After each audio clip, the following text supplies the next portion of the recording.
దేవునికి స్తోత్రం అండి. మీ అందరికీ నా యొక్క హృదయపూర్వక వందనాలు చెల్లించుకుంటున్నాను. మరొకసారి మీ మధ్యకి రావడానికి దేవుడు నాకు ఇచ్చిన అమూల్యమైన విలువైన సమయాన్ని బట్టి దేవునికి నా హృదయపూర్వక వందనాలు చెల్లించుకుంటాం. ప్రియులారా, మనం గతంలో అపోస్తలుడైన పేతురుని గురించి 3 భాగాలుగా మనం ధ్యానించడం జరిగింది. ప్రియులారా, మొదటి భాగంలో సి సైమన్ అన్న పదం మీద, సిమోను అనే పదం గురించి, ఆ వివరణ గురించి మాట్లాడుకున్నాం. రెండో భాగంలో చూసినట్లయితే పేతురు అన్న మాట మీద ఎందుకు ఆ పేరు పెట్టబడ్డారు, పేతురు అనగా బండని, రాయని, వాటి గురించి వివరణ కొంత తెలుసుకున్నాం. మూడోదిగా చూసినప్పుడు పిల్లరా, ఆ యొక్క ఎర్లీ లైఫ్ ఆఫ్ పీటర్, అంటే పేతురు యేసు ప్రభు వారు పిలువబడుటకు ముందు వరకు ఉన్న జీవితాన్ని గురించి మనం చెప్పుకున్నాం. తల్లి, తండ్రి, అన్నదమ్ముడైన ఆంధ్రేయ ఎట్టివాడు కూడా మనం కూడా చెప్పుకున్నాం. వారి చదువు విశేషాలన్నీ కూడా మనం 3వ భాగంలో చెప్పుకున్నాం. 4వ భాగంలో మనం చూసినట్లయితే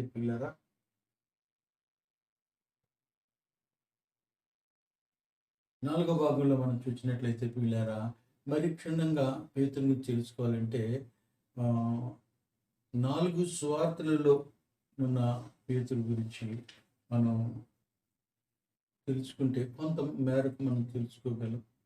తర్వాత అపోస్తుల కార్యముల గ్రంథంలో ఉన్న పేతురు గురించి కొంత మనం ధ్యానించినట్లయితే, ఆయన ఏ రీతిగా యేసు ప్రభువారు ఆరోహణమైన తర్వాత ఏ రీతిగా ఆత్మచేత నింపబడి ఏ రీతిగా ఆయన పరిచర్య చేశారో మనం చూడగలుగుతూ ఉన్నాం. మూడోదిగా చూసినట్టు ఇతర గ్రంథాలలో, మిగతా అనగా కొరింథీ పత్రిక, గలతీ పత్రిక, పేతురు రాసిన పత్రికలు, ఇలాగ ఇతర పత్రికల్లో కూడా ఆయన గురించి రాసిన విశేషాలు మనం తెలుసుకోవటానికి వీలుగా ఉంటుంది. కనుక పిల్లారా, మనం ఈసారి 4వ భాగంలో మనం చూసేది కేవలము 4 సువార్తల్లో ఉన్న పేతుని గురించి ధ్యానించబోతున్నాం. అందుకు సహాయకరంగా మత్తయి సువార్త 4వ అధ్యాయము 18 నుంచి 20 వచనాలు చదువుకుని ప్రార్థన చేసుకుని మనం ముందుకు సాగిపోదాం. పిల్లారా, మత్తయి సువార్త 4వ అధ్యాయము 18, 20 వచనాలు. యేసు గలిలయ సముద్ర తీరాన నడుచుండగా పేతురు అనబడిన సీమోను, అతని సహోదరుడైన ఆంద్రేయ అను 2 సహోదరులు సముద్రములో వల వేయుట చూచెను. వారు జాలరులు. ఆయన, నా వెంబడి రండి, నేను మిమ్మును మనుషులు పట్టు జాలరుగా చేతునని వారితో చెప్పాను. వెంటనే వారు తమ వలలు విడిచిపెట్టి ఆయనను వెంబడించి. ప్రార్థన చేసుకుందాము. మహోన్నతుడు, మమ్మల్ని వీటిగా పెంచిన పరమ తండ్రి, వేలాది స్తుతులు, స్తోత్రాలు, వందనాలు చెల్లించుకుంటున్నాను. ఆయన ప్రభైనంత వరకు మా ప్రభా, నా తండ్రి, ఎంతగానో మీరు సహాయం చేశారు. మీకు స్తోత్రాలు చెల్లించుకుంటున్నాం. చదవబడిన లేఖన భాగం ద్వారా మమ్మల్ని మాతో మాట్లాడండి. మాకు కావాల్సిన ఆత్మీయ ఆహారాన్ని దయచేయండి. తద్వారా ఆత్మీయంగా బలపడి మీ కొరకు బలమైన సాక్షులుగా కడవరకు మేము మహిమకరంగా జీవించడానికి సహాయం దయచేయండి. మీ కృప మాకు తోడుగా ఉంచండి. దాసి మరుగుపరచండి. నోటికి బోరుగా వాడుకొని మహిమ పొందమని మా ప్రాణ ప్రియుడును మా రక్షకుడైన యేసుక్రీస్తు నామములో స్తుతి చెల్లించి ప్రార్థించి వేడుకుంటున్నాం. ఇలా మనం చూసినట్లయితే ఈ యొక్క మత్తయి సువార్తలో మనం 4వ అధ్యాయంలో చూసినప్పుడు మత్తయి క్లుప్తంగా యేసుక్రీస్తు ప్రభువారు ఈ పేతురు, ఆంద్రేయ అన్న సహోదరుని ఇరువురిని పిలిచినట్లుగా చూస్తున్నాము. కానీ మనం చూసినట్లయితే లూకా సువార్త 5వ అధ్యాయంలో మనం చూసినట్లయితే అక్కడ వారితో పేతురు యొక్క ధోనిలో ప్రభువారు కూర్చుని బోధ చేసినట్లుగా చూసుకున్నాం గతంలో. అలాగే ఆ తదుపరి ఇంకా ధోనిను లోతునకు నడిపించమని చెప్పినట్లుగా చూసాము. లోతునికి నడిపించిన తర్వాత వలలు వేయమన్నారు. వల వేయమంటే, అయ్యా గత రాత్రంతా మేము ప్రయత్నం చేసాము కానీ ఒక్క చేప కూడా పడలేదు, ఆయనను మీ మాట చొప్పున మేము వేస్తున్నాం అన్నప్పుడు విస్తారమైన చేపలు పడినప్పుడు ఆశ్చర్యపోయారు, వలలు లాగలేకపోయారు. అది చూసి పేతురు యేసు ప్రభు పాదాల దగ్గర పడి, నేను పాపిని, నన్ను విడిచిపోమని పలికినట్లుగా చూస్తాం. తోటి వారు కూడా ఆశ్చర్యపడ్డారు. అప్పుడు నేటి నుండి నేను నిన్ను మనుషులను పట్టువానిగా చేసేదని చెప్పినప్పుడు వెంటనే వారు విడిచిపెట్టి మరి ప్రభువుని వెంబడించినట్లుగా మనం చూస్తున్నాం. మత్తయి సువార్తలో ఇది క్లుప్తంగా ఇచ్చారు. కాబట్టి ప్రియులారా, పేతురు మొట్టమొదటిగా మనం చూసినట్లయితే యోహాను సువార్త 1వ అధ్యాయంలో చూసినప్పుడు ఆంద్రేయ తన సహోదరుడు వెళ్ళి పేతుర్ని యేసుక్రీస్తు ప్రభువారికి పరిచయం చేసినట్లుగానే చూశాం. ఇప్పుడైతే యేసుక్రీస్తు ప్రభువారే చూసినట్లయితే గలిలయ సముద్ర తీరాన నడుచుకుంటూ వచ్చి వారిని చూసి వారిని పిలిచినట్లుగా మనం చూస్తాం. అప్పుడు పరిచయం అయ్యాడు, ఇప్పుడేమో ప్రభు ఆయన్ని పిలిచినట్టుగా చూస్తాం. ఇక్కడ మనం గ్రహించవలసింది ఏంటంటే, లూకా సువార్తలో తేటగా లూకా రాశాడు, క్షమించండి, లూకా గారు రాశారు. కాబట్టి ఆయన రాసింది ఏంటంటే వివరంగా ఆయన పేతురు దోణిని అడిగారు. తర్వాత ఆ దోణిను లోనికి నడిపించున్నాడు. ఇది చూసినప్పుడు అక్కడ మనకి 5 విషయాలు మనం గమనించగలం. మొదటిది, ఆ ధ్వనిలో కూర్చుని యేసు ప్రభు వారు చెప్పిన బోధ అక్కడ ఉన్న వారందరూ కూడా విన్నట్టుగా మనం గమనించగలం. ఆయన బోధ విన్నాడు, పేతురు ప్రభు యొక్క బోధ విన్నాడు. రెండోది, ఆయన చేసిన అద్భుతం చూశాడు. తర్వాత మనం చూసినట్లయితే నేను పాపిని ప్రభు పాదాల దగ్గర ఆయన ఒప్పుకున్నట్లుగా చూస్తున్నా. నాలుగోది చూసినట్లయితే యేసు ప్రభు వారు ఆయన పిలిచినట్లుగా చూస్తున్నాం. ఐదవదిగా చూసినట్లయితే వెంటనే ఆ దోణెలను వలను వారిని అందరిని విడిచిపెట్టి ఆయన వెంబడించినట్లుగా చూస్తున్నాం. ఎంత గొప్ప సంగతి అండి. పిలవగానే అయ్యో ఏం తింటాము, ఎక్కడికి వెళ్తున్నాము, ఏం చేస్తున్నాము, మన భార్య ఏంటి, పిల్లలు ఏంటి, బంధువులు ఏంటి, ఏమీ ఆలోచించలేదు. ఎందుకంటే వాళ్ళు విన్న బోధ అంత ఎఫెక్ట్గా వాళ్ళని అంత ప్రభావితం చెందింది. అంతకు మునిపే పరిచయం. వాస్తవానికి వీరు ఇరువురు కూడా మొట్టమొదట మనకి తెలుసు బాప్తిస్మమిచ్చు యోహాను శిష్యులు. వాళ్ళు కొంత మట్టుకు క్రీస్తుని ఎరిగి ఉండొచ్చు. ఆ తదుపరి యేసుక్రీస్తు మెస్సయ్యని ఎప్పుడైతే బాప్తిస్మమిచ్చు యోహాను ఆంధ్రికి చెప్పాడో అది విన్న తర్వాత ఇంకా ఆయన బోధ విన్నాక వారు పూర్తిగా ఆయనకి సరెండర్ అయిపోయినట్టుగా చూస్తున్నాం. ఆయన పిలవగానే ఆయన వెంబడించినట్టుగా చూస్తున్నాం. ఎంత చక్కటి మాట అండి. అంతేకాదు, మనం గత పాత నిబంధన భక్తులను కూడా మనం చూసినప్పుడు వారు కూడా అబ్రహాం జీవితంలో చూసినట్లయితే పిలవగానే అబ్రహాము తన దేశమును, తన తండ్రి ఇంటిని, సమస్తమును విడిచిపెట్టి ప్రభువుని వెంబడించి ప్రభు పిలుపుకి లోబడినట్టుగా చూస్తున్నాం. ఎక్కడికి ఏమిటి అని అడగకుండానే అది ఆయనకి నీతిగా ఎంచబడుతుందని మనం ఆదికాండం 12వ అధ్యాయంలో మనం చూస్తాం.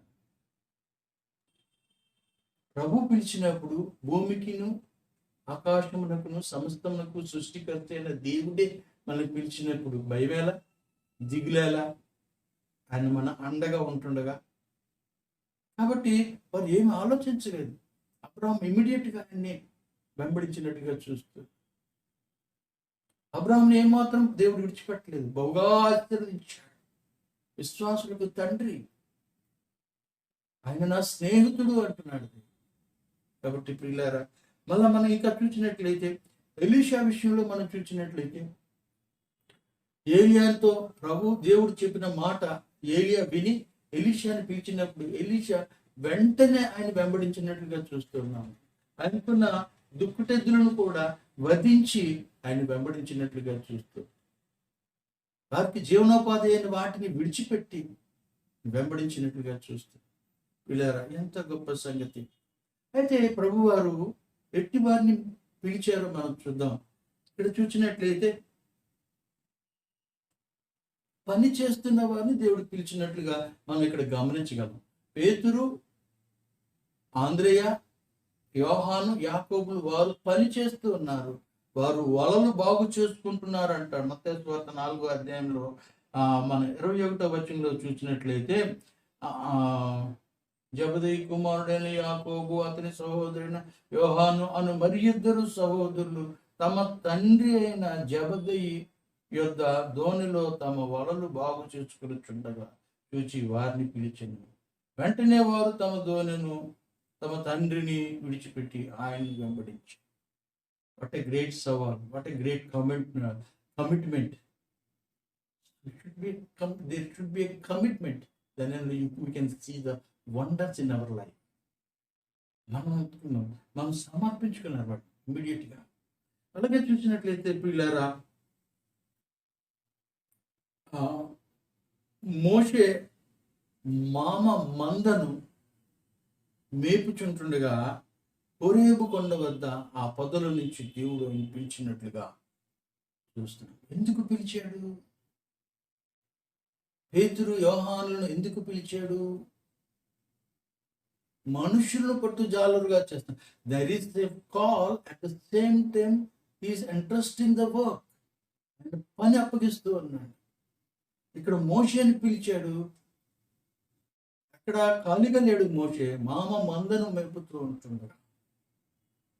హోరేబు కొండ దగ్గర దేవుడు దర్శనమిచ్చి ఆయన పిలుచుకున్నాడు. ఎందుకంటే ఇజ్రాయేలును ఆ ఐగుప్తు దాస్యత్వం నుంచి విడిపించడం కొరకు ఆయన పిలిచాడు. There is the work to you. పిలిచాడంటే పని తప్పుకుంటూ ఉంటుంది. అలాగే మనల్ని పిలిచాడంటే మనకు కూడా పని తప్పుగా ఉంటుంది. కాబట్టి ప్రియులారా, ఆయన అప్పగించిన పని నమ్మకంగా మనం చేసినట్లయితే మనము అనేకులకు దీవనకరంగా ఉంటాం, దేవునికి మహిమ తెచ్చేవారుగా. కాబట్టి మరొక మాట మనం చూసుకుందాం. గిద్యోను గురించి మనం చూసినట్లయితే, గిద్యోను కూడా ఒక గానుగ చాటిన గోధుమలను దుర్లగొట్టుచుంటుండగా దేవదూత అతనికి ప్రత్యక్షం. ఆయన పిలిచినట్లుగా చూసి ఆయన చాలా ప్రశ్నలు వేశాడు. దేవుడు ఉంటే మాకెందుకు ఈ శ్రమ, మాకెందుకు ఈ బాధలు అంటాడు. ఒకవేళ దేవుడు పిలిచినట్లయితే ఈ యొక్క బొచ్చు మీద మంచు పడాలి, బొచ్చు అలాగా అడిగి తర్వాత ఆయన్ని వెంబడించినట్లుగా ఆయన అప్పటికి ఏంటంటే ఇక్కడ మనం గమనించి వస్తానంటే ఆయన గోధుమలను దొల్లగొట్టుచుండగా, అంటే హీస్ దట్ వర్క్. కామరబోతు కాదండి, ఆయన పని చేసేవాడుగా కనబడుతున్నాడు. ఆయన నువ్వు ఎంత బలవంతుడో నాకు తెలుసున్నాడు అంటూ అన్నాడు. కాబట్టి ప్రియులారా, గిద్యోను కూడా పనిలో ఉన్నాడు, మోషే పనిలో ఉంటుండగా దేవుడు పిలిచాడు. సౌలు గురించి కూడా చూసినట్లయితే పాత నిబంధనలో తండ్రి యొక్క గార్ధమును వెతుకుతూ ఉంటుండగా దేవుడు ఆయన ఎన్నుకున్నట్లుగా పిలిచినట్లుగా మనం. అలాగే దావీదు గురించి మనం చూసినట్లయితే దావీదు తండ్రి మందను మేపుచుంటుండగా దావీదును కూడా దేవుడు పిలిచినట్లుగా, ఎన్నుకున్నట్లుగా, తన ప్రజల్ని ఏలటం కొరకు పిలిచినట్లుగా చూస్తున్నాం. అలాగే మనం చూసినట్లయితే మనం ఇప్పుడు చూసినట్లుగా పేతురు యోహాను కూడా, ఆంద్రియా, యాకోబు వీళ్ళను కూడా దేవుడు పిలిచింది ఏంటంటే అనేక ఆత్మలను రక్షించడం కొరకు. ఆయన స్వార్థపరమైన దేవుని రాజ్యము సమీపించి ఉన్నదని వెళ్ళి ప్రకటించండి అని చెప్తూ కొరకు వారిని పిలిచినట్లుగా మనం చూస్తున్నాం. పని చేసేవారిని పిలుస్తున్నాడు. రెండోది మనం ఇందులో పిలిచినట్టు ఎట్టి వారిని పిలిచను అన్న దాంట్లో పని చేసేవారిని గురించి మనం చెప్పుకున్నాము. ప్రభు ఎట్టి వారిని పిలిచిన రెండోదిగా మనం చూసినట్లయితే ఈ ఆ లోకములో జ్ఞానులైన వారిని సిగ్గుపరచుటకు, జ్ఞానం లేని వారిని, వెర్రి వారిని దేవుడు ఎన్నుకున్నట్లుగా చూస్తున్నాడు. బలవంతులను సిగ్గుపరచుటకు బలహీనులను ఎన్నుకున్నట్లుగా చూస్తూ ఉన్నాం.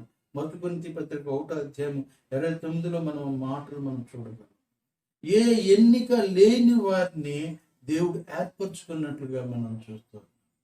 కాబట్టి ఎట్టి వారిని అంటే పని చేసేవారిని, కొన్నిసార్లు పని చేసేవారిని, మరి అలాగే బలహీనలను కూడా దేవుడు వాడుకున్నాడు. చదువులేని వారే, పేతురు యోహాను చదువులేని వారు. అపోస్తలుల గారు 4:13లో అక్కడ విధి లేని పామరులు వీరిగిట్టి పాటి జ్ఞానం ఎక్కడిదని వారు ఆశ్చర్యపోయారు. దేవుడు మన యొక్క జ్ఞానము, మన యొక్క పలుకుబడి, మన అందము, మన చందము, మన యొక్క ఇది ఏమి చూడండి. He will not see our outer appearance. బాహ్య రూపాన్ని దేవుడు చూడడు, అంతరంగికాన్ని చూస్తూ ఉంటాడు. కాబట్టి పిల్లరా, మనం దేనికి ఆధారపడి, నేను అందంగా లేనే, నేను తెల్లగా లేనే, నాకు నాకు మాటలు రావే, నేను చదువుకోలేదే అని ఆలోచన అక్కర్లేదు. నీవు నీ ప్రభువుకి నువ్వు అప్పగించినట్లయితే నిన్ను సరైన వ్యక్తిగా తీర్చిదిద్ది తన పనిలో వాడుకోవడానికి ఆయన సిద్ధంగా ఉన్నాడు.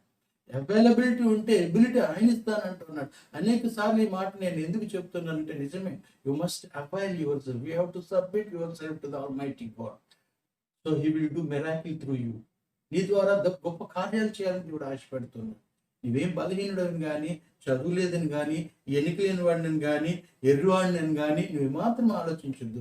ప్రభు చేతులకు నువ్వు అప్పగించుకో. ప్రభు నిన్ను బలంగా వాడుకుంటాడు. ఎందుకంటే మత్తయి సువార్త 9:38 చూసినట్లయితే 9:38 ఒక మాట మనం చూద్దాం. అక్కడేమన్నా కోత విస్తారమే కానీ పనివారు కొద్దిగా ఉన్నారు గనుక తన కోతకు పనివారిని పంపమని కోత యజమానిని వేడుకునడిని తన శిష్యులతో చెప్పాను.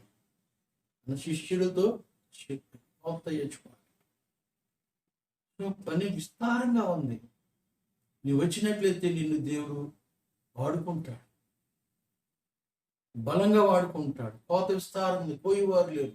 నమ్మకస్తులు కావాలి, అలాటప్పాలు కాదు, సోమరబోతులు కాదు, పని చేసేవారు కావాలి. కాబట్టి పిల్లారా, నమ్మకమైన వారు కావాలి, యథార్థవంతులు కావాలి. దేవుడు వాడుకునే పాత్రగా, శుద్ధమైన పాత్రగా, శుద్ధమైన ఇన్స్ట్రుమెంట్గా నువ్వు ఉన్నట్లయితే డెఫినెట్లీ మన పాత్ర ఎవరైనా అన్నంలో మనకి అన్నం వేసి పెట్టారని ఆ పాత్ర శుభ్రం లేకపోతే తిన్నాం మనం. అసలు ఆ పాత్ర వాడేవాడు ఆ పాత్ర తీసుకోము. కాబట్టి you should be clean and neat. అంటే పవిత్రంగా, పరిశుద్ధంగా ఉండాలి. యథార్థంగా ఉంటే దేవుడిని ప్రేమించినట్లయితే దేవుడిని తప్పకుండా వాడుకుంటాడు. ఇక్కడ నో వేకెన్సీ అన్న బోర్డు లేనే లేదు. There is vacancy. You apply it, you will get it, you will be appointed. నీ ఎబిలిటీ లేదని భయపడద్దు. ఎబిలిటీ ఆయన ఇస్తాడు. పనివాడు మనం పిలిచినప్పుడు, పొలంలో పనిచేస్తున్నప్పుడు పనికి కావాల్సిన ఆ యొక్క సరంజామం అంతా కూడా యజమానుడు మనకి దయచేస్తాడుగా. ఇప్పుడు కోతకు వెళ్తే చాలా మందికి భోజనం కూడా మధ్యాహ్నం భోజనం పెట్టి మరి డబ్బులు ఇచ్చి మరి పంపిస్తున్నారు. ఎంతో మంది కోత పనులకి వెళ్ళిపోతూ ఉంటారు. కాబట్టి దేవుడు ఊరికనే పంపించడు, ఆయన ఒట్టి చేతులతో పంపించడు. కాబట్టి పిల్లరా, ఇదే మనకు మంచి అవకాశం. ప్రభు పిలుపునందుకు ముందుకు మనం సాగుతున్నట్లయితే దేవుడు మనం దీవిస్తాడు. రెండవదిగా చూసినట్లయితే పేతురు విషయంలో ఒకటి మనకు చూసింది ప్రభువు పిలిచిన పేతురు అని చూశాను. రెండవదిగా చూసినట్లయితే ప్రభుచే అపోస్తులని పేరు పొందిన పేతురు. ఇక్కడ మనం చూసినట్లయితే లూకా సువార్త 6:13-14 వచ్చినట్లు చూసినట్లయితే అక్కడ మనం చూస్తున్నాం. లూకా సువార్త 6:13 అక్కడ చూసినట్లయితే 12వ వచనం చూసినట్లయితే ఆ దినముల యందు ఆయన ప్రార్థన చేయుటకు కొండకు వెళ్ళి దేవుని ప్రార్థించుట యందు రాత్రి గడిపెను. ఉదయమైనప్పుడు ఆయన తన శిష్యులను పిలిచి వారిలో 12 మందిని ఏర్పరిచి వారికి అపోస్తులు అను పేరు పెట్టెను.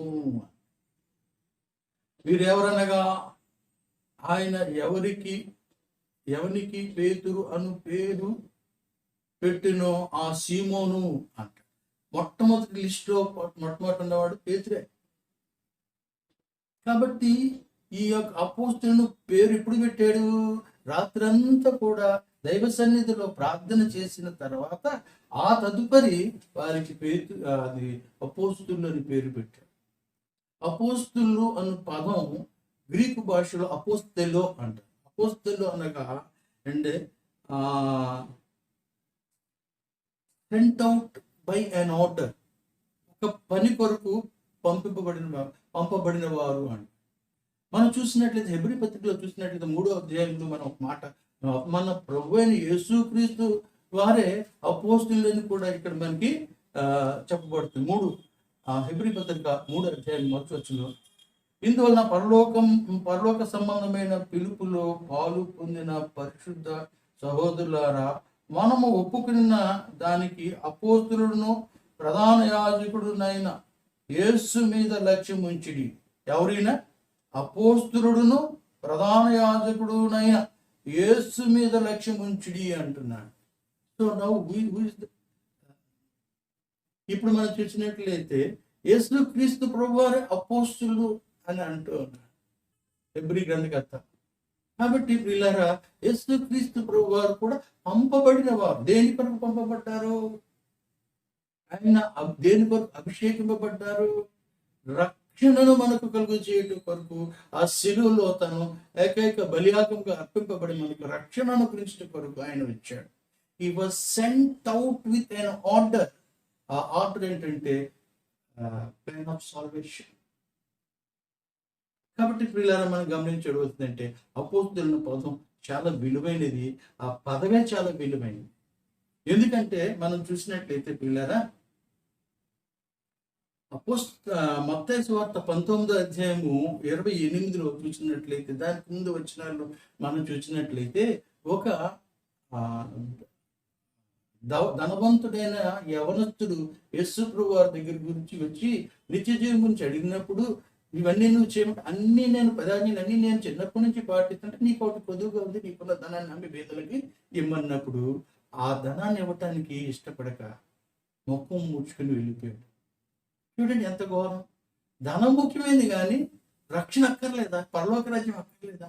నిత్య రాజ్యం, అది శాశ్వతమైన రాజ్యం, నిత్య జీవం కలిగి సంతోషంతో, ఆనందముతో, మహిమలో, ప్రభుతో, పరిశుద్ధులతో ఉండవలసిన రాజ్యం కంటే ధనం ఎక్కువైందా?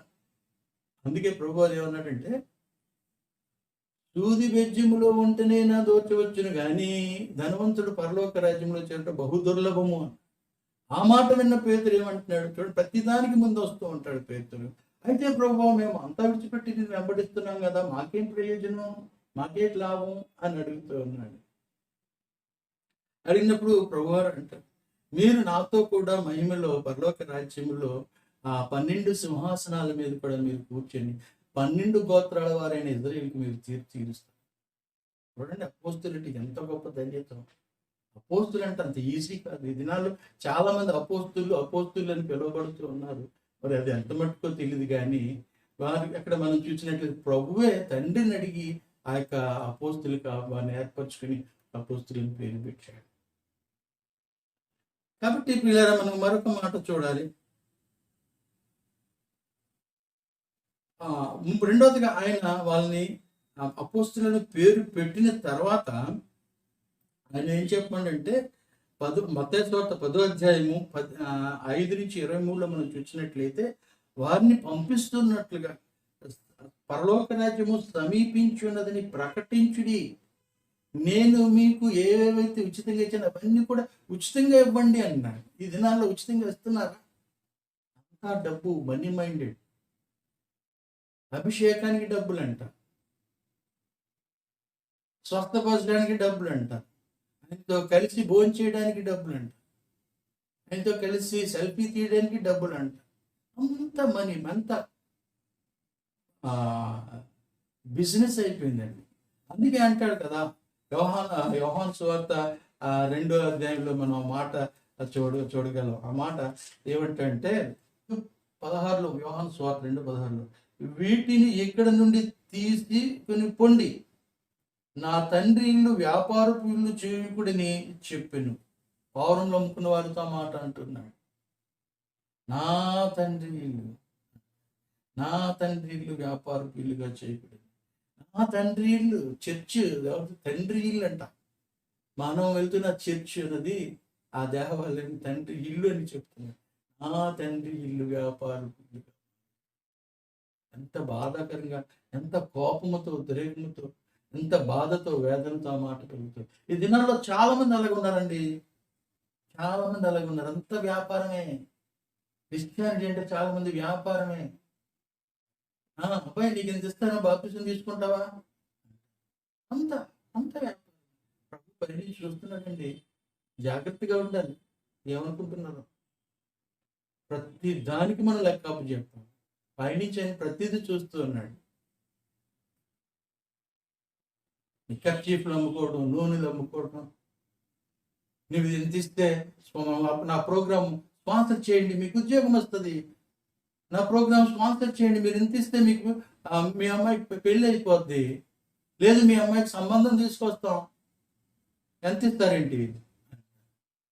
హాస్టల్ అలా తయారవుతున్నారు కొంతమంది అండి. అందరిని అనట్లేదండి, కొంతమంది ఉన్నారండి, మంచోళ్ళు కూడా ఉన్నారండి. కానీ జాగ్రత్తగా ఉండాలని హెచ్చరించడం జరుగుతుంది ప్రియులారా. కాబట్టి ప్రియులారా, మరొక మాట మనం చూద్దాం. ఆయన వారిని పంపిస్తూ పరలోక రాజ్యం సమీపించినదని ప్రకటించడని చెప్తే, నేను ఉచితంగా ఇచ్చాను, మీరు ఉచితంగా ఇవ్వండి అని చెప్పాడు. రెండోది చూసినట్లయితే, నేను మీకు ఏ ఏ సంగతులు ఆజ్ఞాపించుతునో వాటన్నిటినీ గైకొనవలనని బోధించండి అంటాడు. నేను మీకు ఏదైతే చెప్పానో వాటన్నిటిని కూడా శిష్యులుగా కాబోతున్న వారికి బోధించండి, సువార్త ప్రకటించండి, తండ్రి యొక్క కుమారుని యొక్క పరిశుద్ధాత్మ యొక్క నామంలో బాప్తిస్మం ఇవ్వండి అంటూ వారికి ఈ మాటలు చెప్పండి అంటూ ఉన్నాడు, బోధించండి అంటున్నాడు. ఆయన శిష్యులుగా చేయండి అన్నాడు. కానీ శిష్యులుగా ఎవరికి? యేసుక్రీస్తుకి శిష్యులుగా చేయమన్నాడు తప్ప వీరికి శిష్యులు కాదు. They should not be follower of these people, but they should be followers of Christ, not the people. ఎంత భయంకరంగా తయారవుతున్నారు, ఫాలోవర్స్ ఎక్కువైపోతూ ఉన్నారు. వారు కొట్టుకుంటున్నారు కూడా. ఈ సేవకుడు ఫాలోవర్స్, ఆ సేవకుడు ఫాలోవర్స్, కొట్టుకోవడం, తిట్టుకోవడం. ఎంత భయంకరమైన పరిస్థితి, ఎంత దిగజారిన పరిస్థితి అండి. పిల్లలు రెండో మాట మనం చూద్దాం. మూడో మాట చూసినట్లయితే అపోస్తలుల కార్యం 1:8 ఆయన మళ్ళీ అపోస్తలులకు ఒక మాట హెచ్చరిస్తూ ఉన్నాడు. ఏంటంటే, పరిశుద్ధాత్మను పొందిన తరువాతనే మీరు సువార్త ప్రకటించండి అని.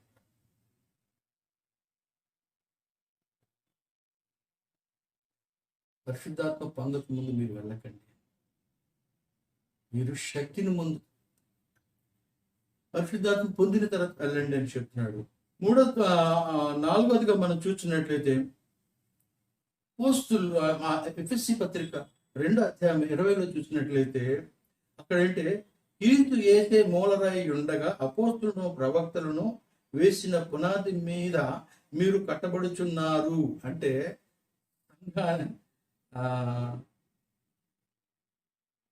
పౌలు ఈ మాటలు చెప్తున్నారు ఎఫెసీ సంఘానికి. పిల్లలు ఇక్కడ మనం గమనించి చూసినట్లయితే క్రీస్తే మూలరాయి, ఆ మూలరాయి అపోస్తలులను ప్రవక్తలను వేసిన పునాది మీద మీరు కట్టబడుచున్నారు. పునాది మీద మీరు కట్టబడుచున్నారు. పునాది వేసిన డ్యూటీ ఎవరిది? అపోస్తలుది. మీరు గమనించి చూసినట్లయితే అపోస్తలుల చేత వారికి ఇచ్చిన ఈ యొక్క కృపా వరాలన్నీ కూడా దేనికంటే, they must identified as an apostle of Jesus Christ. యేసుక్రీస్తు ప్రభువారు పంపించారని వారు నిర్ధారణ చేయించుటకు కొన్ని అద్భుతాలు, ఆశ్చర్య కార్యాలు కూడా వారి చేత చేయించుడని మనం చూస్తూనే ఉంటాం. అపోస్తలుల కార్యం 5వ అధ్యాయంలోని 2వ అధ్యాయంలో కూడా మనం ఆ మాటలు మనం చూడగలం.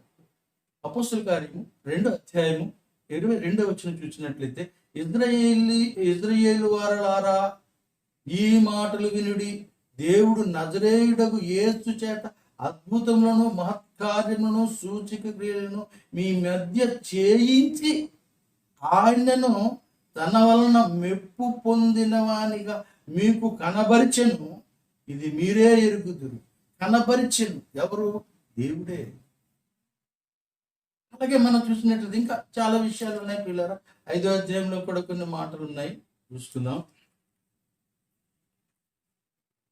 మార్కు సువార్త 16వ అధ్యాయం 20వ వచనంలో చూసినట్లయితే,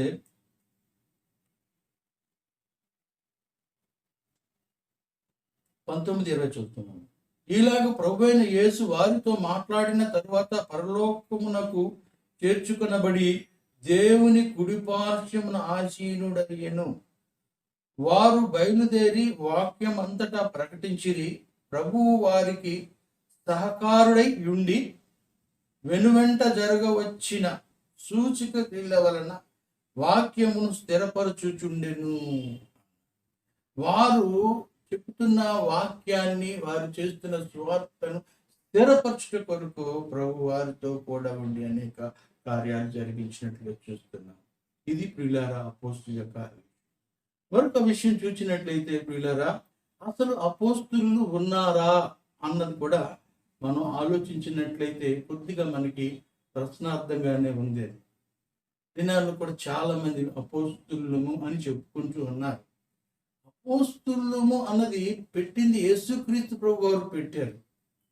దానికి అర్హతలు మనం చూసినట్లయితే అపోస్తుల కార్యం 1వ అధ్యాయం 21, 22 వచనాల్లో మనకి తేటగా ఉంది. యేసుక్రీస్తుని చూచిన వారు, యేసుక్రీస్తుతో పాటు ఉన్నవారు, యేసుక్రీస్తు యొక్క మరణాన్ని చూచిన వారు, యేసుక్రీస్తు పునరుత్థానుడైన క్రీస్తుని చూచిన వారు అట్టువారే అపోస్తులు అని మత్తీయుని ఎన్నుకోవడం జరిగింది. కాబట్టి ఈ దినాన్ని అపోస్తులు అనబడే వారు యేసు ప్రభుతో ఉన్నారా? యేసు ప్రభు జీవిత కాలంలో వారు ఆయనతో పాటు ఉన్నారా? పరిచర్యలో ఉన్నారా? ఆయన మరణాన్ని చూశారా? ఆయన పునరుత్థానాన్ని చూశారా? ఆయన ఆరోహణం అయినప్పుడు ఆరోహణానికి పునరుత్థానానికి సాక్ష్యంగా ఉన్నారా? అట్టి వారిని అపోస్తులుగా ఎంచుకోవటానికి వారు పిలిచారు. ఆ 12 మందికే పరలోక రాజ్యంలో 12 సింహాసనం మీద వారికి అవకాశం ఉంది. కాబట్టి సామాన్యమైనది కాదండి అపోస్తులుడు అనేది పిలువబడ్డం. అంటే మరి మా యొక్క గ్రీక్ పదం బట్టి ఆ యొక్క పదాన్ని అర్థం తీసుకొని కొంతమంది పెట్టుకుంటున్నారు. మంచిదే, పెట్టుకుంటున్నంత మాత్రం అదే పాపం కాదు. కానీ వీళ్ళారా మనం అర్హులమా కాదా అన్నది మనం గమనించాలి. అంతేగాని పేరు పెట్టుకోవడంలో ఏం లేదు. పదవి కాదు కావాల్సిన, పని కావాలి. ప్రభు పైనుంచి చూస్తూ ఉన్నాడు. ప్రజల మధ్య మనం మెప్పు కాదండి కావాల్సింది. ప్రభు మెప్పు పొందాలి. మనం ప్రభు కొరకు సాక్షిగా జీవించాలి. బలానా నమ్మకమైన దాచుడాన్ని అనిపించుకోవాలని చూడాలి. ప్రభు వారే చాలా సింపుల్గా భూమి మీద జీవించాడు. ఆయన అంటున్నాడు, ఏమంటున్నాడు? నేను సహోదరుల వంటి వాడవలసి వచ్చాను అంటాడు. మీరు మత్తయి సువార్త 23లో చూసినట్టు మీరు సహోదరుని పిలుచుకోండి అంట. వీళ్ళారా మనం గమనించి చూసినట్లయితే మత్తయి సువార్త 23లో మాట మనం చూస్తాం. 23:8లో చూసినట్టే మీరైతే బోధకులని పిలువబడవద్దు, ఒక్కడే మీ బోధకుడు, మీరందరూ సహోదరులు అని చెప్తున్నాడు. హెబ్రీ పత్రిక 2:17లో నేను సహోదరుల వంటి వాడు అని అంట. 1 తిమోతి పత్రిక 5:1-3 చూసినట్లయితే మీరు ఒకరినొకరు సహోదరులని, సహోదరులని, పెద్దవారిని తండ్రిని, మరి ముసలివారైన స్త్రీలను అమ్మ అని పిలవమని చెప్పాడు. మనం సహోదరులు. సహోదరుని పిలిపించుకుంటూ ఎంత గొప్పతనం ఉంది. ప్రభువారే పిలుచుకున్నారు. ఆయనే అంటున్నాడు నేను సహోదరు వంటి వాడు. నాయన లేనిపోయిన పదవులకు ఎందుకు మనం పోతాం? మంచిదే, పెట్టుకుంటే కానీ కాదనట్లేదు, తప్పని కానీ పాపని కానీ అనట్లేదు. కానీ నాకు అర్థమయ్యేది మాత్రం అలాగుంది. దయచేసి నేను ఎవరితో వాగ్వివాదం పెట్టుకోవాలని కాదు, కానీ నాకు తెలిసిన మేరకు నేను ఈ మాటలు చెప్తున్నాను దయతో మీరు. కాబట్టి పిల్లరా గమనించండి. మరొక మాట మనం చూసినట్లయితే పిల్లరా యోధా పత్రిక 1:18 ఒక మాట చూద్దాం. యోధా పత్రిక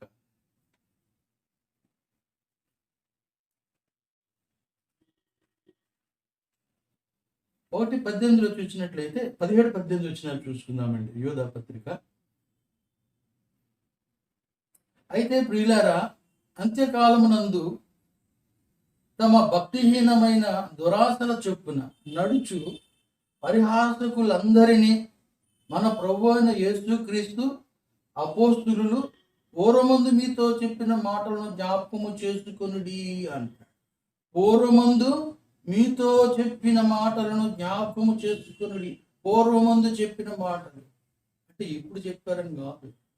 అంటే దట్ ఈస్ పార్సీ పత్రికలో మనం చూసుకున్నాం 2:20లో క్రీస్తే మూలరాయి ఉంటుండగా అపోస్తులను ప్రవక్తలను పునాది వేసిరి అన్నారు.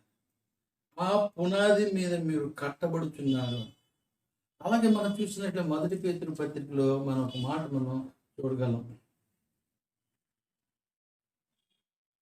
2:5 వచనంలో ఒక మాట రాయబడింది. ఏంటంటే యేసుక్రీస్తు ద్వారా దేవుని అనుకూలములకు ఆత్మ సంబంధమైన బలులు అర్పించుటకు పరిశుద్ధ యాజకులుగా ఉండునట్లు మీరును సజీవమైన, అక్కడ మీరు గమనించండి, మీరును అంటే మేము కూడా అని అర్థం. అంటే ఎవరు చెప్తే ఇది ఎవరు రాస్తున్నారు? పేతురు రాస్తున్న పత్రిక. పేతురు హీ హిమ్సెల్ఫ్ సేయింగ్ దట్ అంటున్నాడు. మీరును అంటున్నాడు. సజీవమైన రాళ్ళ వల్లే నుండి ఆత్మ సంబంధమైన మందిరముగా కట్టబడుచున్నారు. పునాది లేదు. పునాది already it was completed by the apostles. ఇప్పుడు మనం మందిరముగా కట్టబడుతూ ఉన్నాము. ఆ సంగతి మనం మర్చిపోకూడదు. కాబట్టి ప్రియులారా, మన చూడవలసిందంటే మనం మందిరమా సజీవమైన రాళ్ళగా మందిరం.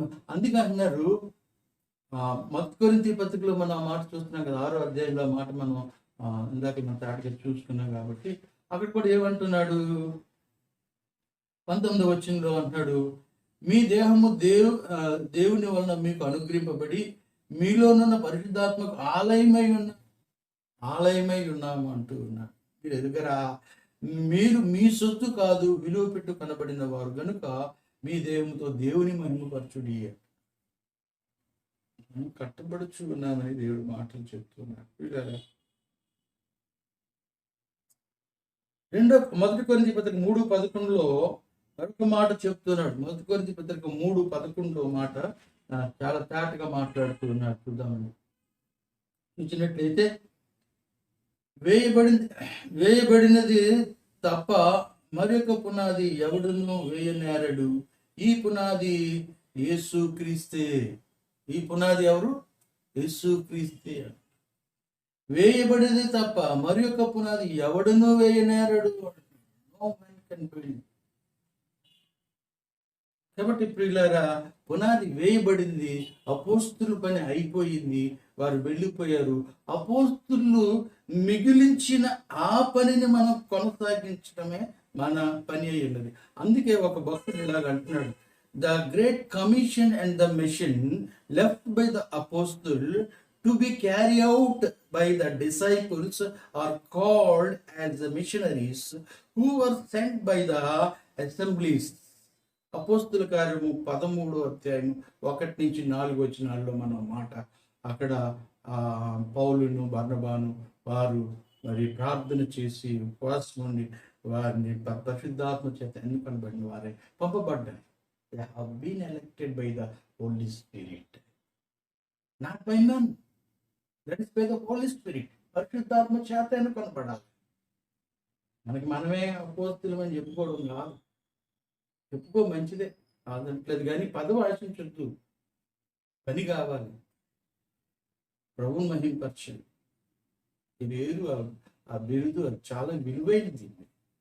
ఎవరు పడితే వాళ్ళు నిన్న మొన్న కాకుండా వస్తూ ఉంటారు, వచ్చి 4 రోజులు ట్రైనింగ్ అవుతారు, సర్టిఫికెట్ పొందుతారు, అపోస్తులని పెడుతుంటారు. We're missionaries. అక్కడ అంటారు కదా, the mission, the commission, it was left by the apostles that we should carry out. We should carry out that. వారు మిగిల్చిన పనిని మనం కొనసాగిస్తున్నాం. మనది అయిపోయింది, మిగిలించింది ఏంటంటే మందిరంగా పేతురు ప్రభువుకు సన్నిహితుడు అన్నాడు. Is one among that inner circle అనే విషయం కూడా మనం త్వరగా చూసుకొని ముందుకు సాగిపోదాం. వీళ్ళరా,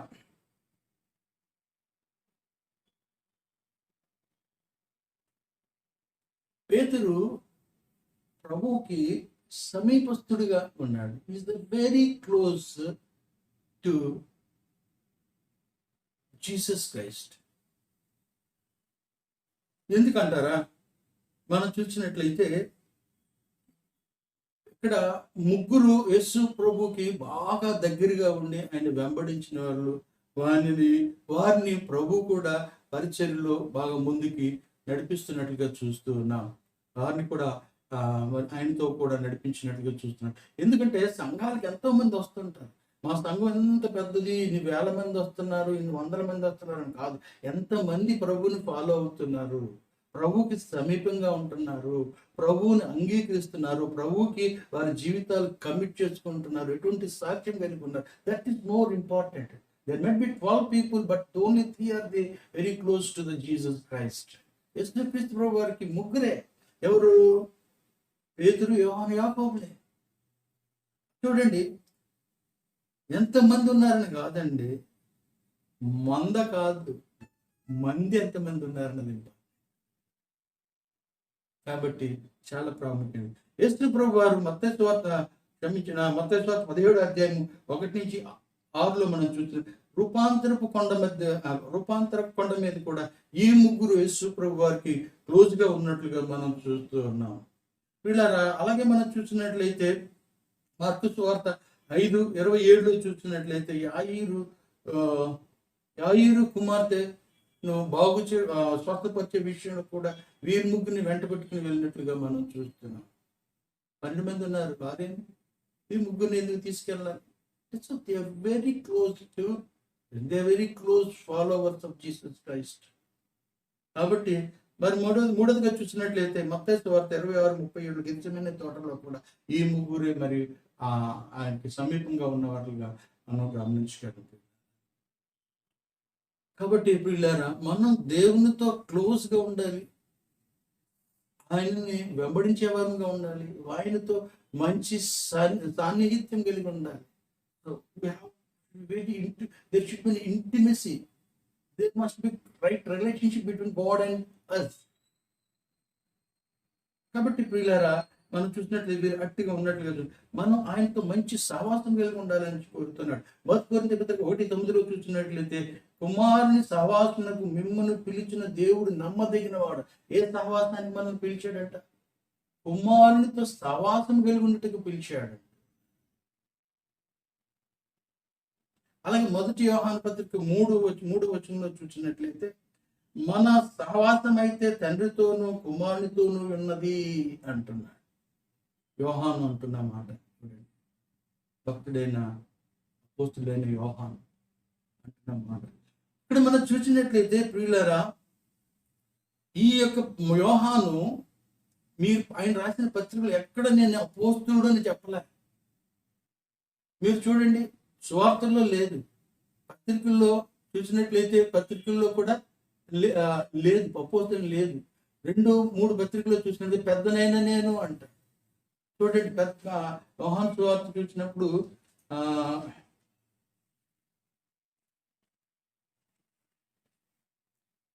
యోహాను రాసిన 2వ పత్రిక, పెద్దనైనా నేను ఏర్పరచబడినదైనా అమ్మగారికి ఆమె పిల్లలకును శుభమని చెప్పి వ్రాయినది అంటున్నాడు. ఏం అపోస్తులని చెప్పుకోవచ్చుగా, ఎందుకు చెప్పుకోలేదు? జనాలు ఎంతమంది చెప్పుకుంటున్నారే, ఆయన ప్రభువుని చూసినటువంటి వాడు, అనేక అద్భుతాలను చూసినటువంటి వాడు, ప్రభువు ప్రేమించినటువంటి వాడు, అపోస్తులని ఎందుకు చెప్పుకోలే? 3వ చూడండి కావాలంటే, యోహాను రాసిన 3వ పత్రికలో చూసినట్టు, పెద్దనైనా నేను సత్యంను బట్టి ప్రేమించి ప్రియుడైన గాయకును శుభమని చెప్పి వ్రాయినది అంటున్నాడు. తర్వాత మీరు ప్రకటన గ్రంథంలో చూసినట్టు, యేసుక్రీస్తు తన దాసులకును కనపరచుటకును దేవుడు ఆయనకు అనుగ్రహించిన ప్రత్యక్షత ఎటువంటి దాసుడు అంటున్నాడు. యేసుక్రీస్తు ప్రభువారు ఫిలిప్పీ పత్రిక 2వ అధ్యాయంలో ఆయన అంటున్నాడు కదా, దాసుని రూపము ధరించి అంటాడు, రిక్తునిగా అంటాడు. ఫిలిప్పీ పత్రిక 2వ అధ్యాయంలో చూసినట్లయితే 6వ వచనంలో, ఆయన దేవుని స్వరూపము కలిగిన వాడై ఉండి దేవుని సమానముగా ఉండుట విడిచిపెట్టుకునే భాగ్యం మీరు ఎంచుకోలేదు, కానీ మనుషుల పోలిగా పుట్టి దాసుని స్వరూపము ధరించుకొని అంటున్నాడు. దాసుని స్వరూపం ధరించుకొని. మనం అపోస్తులని పేరు పెట్టుకోవడం తప్పులేదు, కానీ అంత గొప్ప వాళ్ళే దాసులు అని తగ్గించుకొని చెప్తూ ఉన్నప్పుడు మనం ఎందుకండి ప్రభువుకు మంచి సాక్షిగా జీవిస్తే అది చాలండి.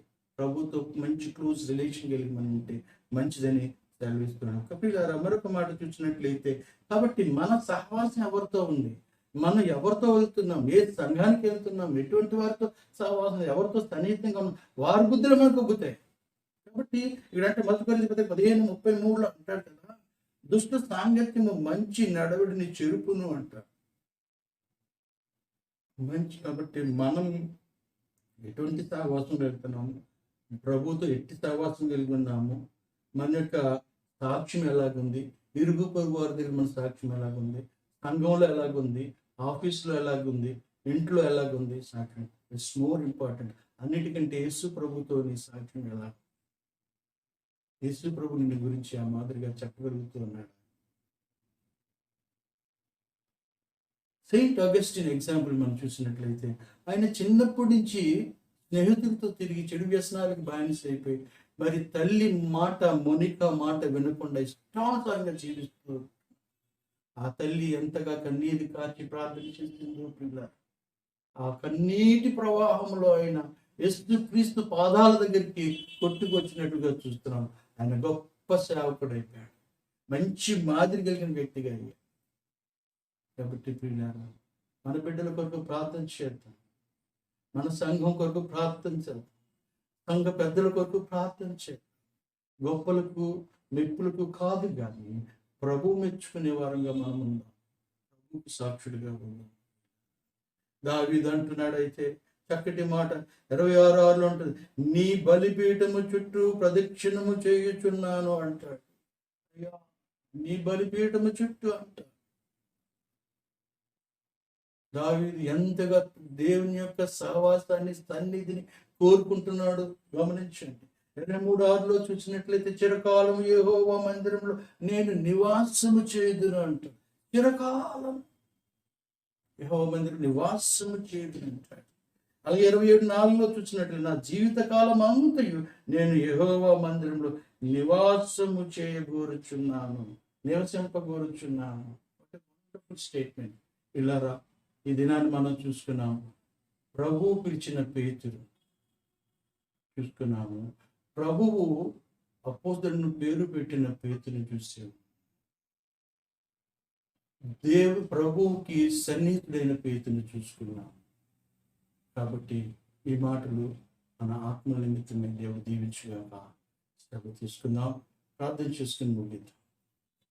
మహోన్నతుడు మమ్మల్ని మిక్కిలిగా ప్రేమించిన మా పరమ తండ్రి, వేలాది స్తుతులు, స్తోత్రాలు, వందనాలు. ప్రభు, ఇంతవరకు మేము విన్న వాక్యము మా జీవితాలకు ఎంతో దీవనకరంగా, ఆశీర్వాదకరంగా, దిద్దుబాటును కలిగించేదిగా మా ప్రభు చూపించమని, ప్రభా నా తండ్రి, మా ప్రభు ఈ సహవాసం చక్కగా ముందుకు కొనసాగడానికి ప్రభు చూపించమని, మా ప్రభు వింటున్న ప్రతి సహోదరుని హృదయంలో కూడా మీరు కార్యం జరిగించండి. ప్రతి ఒక్కరిని కూడా దీవించి ఆశ్రయించిన ఆయన ప్రభు, మేమందరం కూడా తగ్గింపు హృదయం కలిగిన విధేయులమే తండ్రి, మీకు ప్రభు ఇష్టలుగా నా తండ్రి, మీకు మెప్పు మేము పొందుకునేవారు నా తండ్రి. మా ప్రభు ఈ లోక మాలిన్యం అంటకుండా నీ కొరకు కడవరకు సాక్షిగా జీవించుటకు సహాయం దయచేయండి. ప్రతి ఒక్కరిని కూడా కృపగల హస్తాలకు అప్పగించుకుంటూ మా ప్రాణ ప్రియుడును, మా రక్షకుడును, మీ ప్రియ కుమారుడు యేసుక్రీస్తు నామంలో మిక్కిలి విధేయులమే వినయంతో ప్రార్థన చేసి వేడుకుంటున్నాం తండ్రి. ఆమేన్. అందరికీ వందనాలండి. Thank you. God bless you. మా కొరకు ప్రార్థన చేయండి. మీకు నచ్చినట్లయితే సబ్స్క్రైబ్ చేయండి. మా కొరకు ప్రార్థన చేయండి.